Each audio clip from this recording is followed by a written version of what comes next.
Make memories to good music. Invest in quality headphones. Always make a soundtrack, because pretty soon you won't be listening to music, you'll be listening to who you were. These are some of the opening remarks from protagonist Stacey Rockford and perfectly set up what Mixtape is. A coming-of-age narrative-first game that focuses heavily on its soundtrack. I am someone who thoroughly enjoys story-driven games, so this one has been on my radar for a while, but did it live up to my high expectations? What's up? How's it going, people? Welcome to Casual Gamer Reviews. If you enjoy the content, please leave a like, subscribe and share with your friends. If you don't like it, then leave a thumbs down and let me know how I can be better for you. Mixtape took me 4 hours to complete my first playthrough, reviewed on Xbox Series X. As is custom with most narrative-first titles, Mixtape doesn't have a specific gameplay loop. There are times where you can walk around and interact with objects to hear a funny quip or comment from one of the 3 main characters. I do wish there were more things to interact with to get more of a backstory, as what is there sets up the characters well, but it falls short at setting up the world around them. Other times you'll be engaging in any of Mixtape's many minigame style sequences. As our 3 teens, Rockford, Slater and Cassandra, reminisce about a memory together, we as a player get to experience it. This could be skateboarding down a road bathed with the setting sun, practicing your batting on the softball field, leaping in low gravity through a gorgeous meadow, driving down the beach setting off fireworks as you go, or possibly the grossest thing I've experienced in a while, controlling 2 tongues during a first kiss. Some of these feel mechanically great, like the skateboarding where you can also do flip and grab tricks, or the batting, which is actually quite challenging at first. Others are more simple button presses or navigation with the left analog stick. There are several more mini games than the ones I have mentioned as well, and I love the constant variety. While some of you may be thinking this simplicity sounds like a bad thing, let me tell you why I don't think it is. Mixtape makes these minigames feel so much more impactful, not because of how the player operates them, but how they are used to tell a story. These minigames represent a vignette of memories, and rather than being a cutscene, we as the player get that added bit of interactivity to really feel the memory, not just see it. This helps massively with this title's euphoric feeling of nostalgia. If a game not only feels fun to play, but captures my face in a constant smile throughout its runtime because of how it made me feel, there really is not much more I can ask for. The last button press of this game, or rather button release, is incredible. How many games can you say that for? Mixtape follows 3 best friends on their last night of high school: Stacey Rockford, Van Slater and Cassandra Marino. Set in what looks like the 90s, these 3 are your classic teenage dudes, which makes them relatable to some people, including myself. By no means the cool kids, but wanting to hang with the cool kids. Rockford is leaving the next day to fly to New York to present a mixtape and consequentially be employed as a music supervisor. She has curated this mixtape to correspond with this trio's final night together. The game follows their night step by step, with Rockford announcing in a fourth wall breaking style the name of the track, some cool info about it, and why it's relevant in this moment. Some of the tracks relate to memories that they reflect on, the vignettes of memories I mentioned earlier when talking about the minigames. It's within these memories that I think Mixtape is its strongest. I was born in 96, so I wasn't a teenager in the 90s, nor was I born in America, let alone California, but you don't need to be, and that's why Mixtape's story is so good. The nostalgia it induces is not because you relate to exact memories displayed in the game, but other memories that they make you remember. In my teenage years, I did several trips to get takeout with my friends where we've been headbanging the whole way, to different music, sure, but it happened. My first kiss wasn't 60 seconds of tongue tennis, but I did have a first kiss experience. I haven't run away from the cops in a shopping trolley, but I have had them show up to house parties before. I haven't got drunk and wiped out shelves of a Blockbusters, but I remember actually going into a Blockbuster. I really could go on and on. Mixtape is great at making you remember the person you've been and the experiences you've had. I once again turn to Rockford's opening remarks from the game. Make memories to good music, invest in quality headphones, always make a soundtrack, because pretty soon you won't be listening to music, you'll be listening to who you were. I loved Mixtape's story, but the most impressive part is hands down the music. The game's director, Johnny Galvatron from the developers Beethoven and Dinosaur, used to be in a band back in Australia and has always had this affinity with music. He has stated in podcasts and interviews leading up to this release how they curated the mixtape first and then followed with the narrative to really think about what these tracks mean emotionally. Him and the team have done such an amazing job because the songs that accompany these story beats and memories, especially when they sync up with the gameplay, creates this audio-visual emotional experience where it resonates on every level, only achievable in a narrative-first title. The tracks are not artists I'd usually listen to, and not even a genre I like for the most part, but I can appreciate the craft in action. At the end of the day, that's what it is. It's art, and it's immaculate. Having said all that, Mixtape did introduce me to a song that I'd never heard before that I love so much it's been permanently added to my rotation. The soundtrack features tracks from Devo, Roxy Music, Joy Division, Portishead, Sushi and the Banshees, The Smashing Pumpkins, and many, many more. The catchphrase that they were using in the promotion before release was that this would be a mixtape of the generation, and I can't disagree. It's remarkable. The opening to this game is perfect. The visuals, the gameplay, and the song create this captivating vibe that sets up the whole journey. The voice actors are also excellent and portray their characters admirably. Our leading cast are played by Bella DeLong as Stacey Rockford, Max Corman as Van Slater, and Jessica Marr as Cassandra Marino. The voices encapsulate the later teenage years where everything is cliche and you judge everyone. The tone is comical but also grounded because when you think about it, it's completely true. It always managed to make me laugh as I could draw the similarities with myself and people I knew. Once again, it's all of these elements that pull together to spark that nostalgic feeling. On the visual front, Mixtape is the developer's first outing into the 3D space. Their prior title, The Artful Escape, was fully 2D. What they have created here is an art style that replicates stop motion animation. Not only that, but it is vibrant with awesome color palettes that reflect the moods and synergize with the soundtrack. Some of the cutaway moments are styled even further to resonate with the memories they are portraying. There are FMV sections and psychedelic kaleidoscope sections. One of my favorite cutaways is in a noir filter. There really is so much unique identity to this game that you don't see often, and it's fantastic. The task at hand was to make this game feel and look like a coming-of-age film. The developers state that they were inspired by the works of John Hughes, and it represents this so well. We're talking CDs, Walkmans, fat skateboards, and VHSs. Some of these things transcend decades, but also things like house parties, hanging out in dull places like a car park, underage drinking, and posters plastered all over bedroom walls ground it where you can relate whether you grew up in the 90s or not. I think that's the reason why Mixtape may not officially state the year it's based in. There is a part towards the end of the game where you are in a convertible setting off fireworks, and the sheer grandeur of the situation can only be marveled at. It's a visual masterpiece and spectacular to experience. The character designs are pretty basic, but they do represent the tone that Mixtape hits. Stacey can't take the headphones off. Her Walkman is always spinning. Van likes his beanies, long hair, and tiny mustache. Cass is your sheltered type that has that pent-up angst to break free. They're all wearing high-top sneakers and graphic tees. I know I keep saying this, but it's true. Mixtape is a vibe. Mixtape does not have the somewhat common theme in narrative titles that let you choose dialogue choices that affect outcomes. It is a heavily curated experience. It makes sense when you play it because it is so tight with its storytelling and message, but it does leave me wanting more. I have played through it a couple of times simply because of how amazing some of the moments are when everything syncs up. Also, they have done well in causing you to replay some bits with their achievement spread, but I do wish there was a little bit extra to return to. Maybe if it was a slightly longer game or had an opportunity to have different choice paths in some situations, it may be considered even higher in my esteem. Its variance in gameplay due to the minigames, extraordinary soundtrack, and short runtime do make it the perfect pickup to return to in later years to give you that euphoric shock in the arm, but I can't help but have the feeling that is me wanting more a good thing or a bad thing. Mixtape is a beautiful interpretation of a coming-of-age story. It boasts impressive visuals, likable characters, a relatable story, and an indisputably essential soundtrack. It has an unwavering sense of nostalgia that cuts through everything in the game and leaves nothing but the best personal memories in its wake. It keeps things fresh with its enjoyable array of interactive minigames throughout its many vignettes of relatable reminiscing, and it completely nails the theme it's going for. I only wish there was more of it, whether that be in game length or side content. Mixtape gets a casual gamer score of 9 out of 10.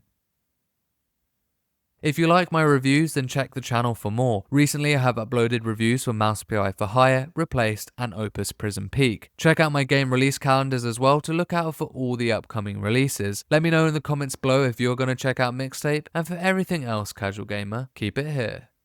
Peace and love.